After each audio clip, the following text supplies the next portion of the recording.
అభివృద్ధి చేయడంలో పోటీ పడాలి తప్ప అనవసర మాటలతో నియోజకవర్గానికి ఏమీ లాభం జరగదని భూపాలపల్లి మాజీ ఎమ్మెల్యే గండ్ర వెంకటరమణారెడ్డి అన్నారు. పోలీసులను అడ్డుపెట్టుకుని ఎన్ని రోజులు పాలన చేస్తారని ప్రశ్నించారు.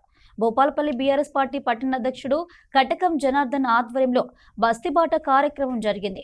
ఈ కార్యక్రమంలో భాగంగా బీఆర్ఎస్ పార్టీ మాజీ MLA Gandra Venkataramanareddy Veshalapalli double bedroom కాలనీలో పర్యటించారు. ఈ సందర్భంగా వివిధ పార్టీల నుండి బీఆర్ఎస్ పార్టీలో చేరిన వారికి కండువ కప్పి పార్టీలోకి ఆహ్వానించారు. భూపాలపల్లి ఎమ్మెల్యేకు శిలా ఫలకాలు ప్రారంభించుడు తప్ప ఈ ప్రాంత అభివృద్ధి మీద ధ్యాస లేదన్నారు. త్వరలో జరగబోయే మున్సిపల్ ఎన్నికల్లో భూపాలపల్లిలో బీఆర్ఎస్ జెండా ఎగరడం ఖాయమని గండ్ర వెంకటరమణారెడ్డి అన్నారు. ఈ కార్యక్రమంలో బీఆర్ఎస్ మాజీ కౌన్సిలర్లు, బీఆర్ఎస్ నాయకులు తదితరులు పాల్గొన్నారు. భాగంగా 11వ వార్డు ప్రాంతంలో మేము తిరగడం జరిగింది. ఈరోజు ముఖ్యంగా 2 సంవత్సరాలైంది ప్రభుత్వం అధికారంలోకి వచ్చి ఎన్నికల హామీలు అమలు చేయడంలో, ప్రజా సంక్షేమాన్ని కొనసాగించడంలో పూర్తిగా విఫలమై ఈరోజు అరాచకమైన పరిపాలన ఈరోజు ఈ రాష్ట్రంలో జరుగుతూ ఉన్నది.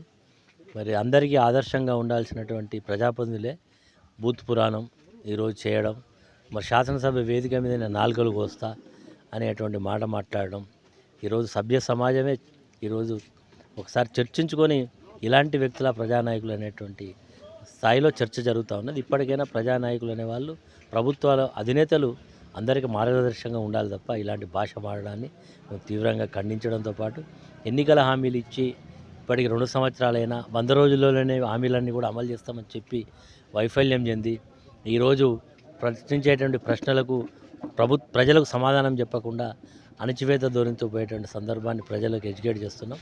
రేపు మున్సిపల్ ఎన్నికల్లో ప్రజలను సమాయత్తం చేసి ప్రభుత్వానికి గుణపాఠం చెప్పే విధంగా మా యొక్క కార్యాచరణ ఉండడం జరుగుతుంది. తప్పకుండా భూపాలపల్లి మున్సిపాలిటీ పరిధిలో ఎన్నికలు ఎప్పుడు జరిగినా బీఆర్ఎస్ పార్టీ అభ్యర్థులు గెలుస్తారు. ఖచ్చితంగా ఇక్కడ మున్సిపల్ చైర్మన్ కైవసం చేసుకోవడం జరుగుతుంది.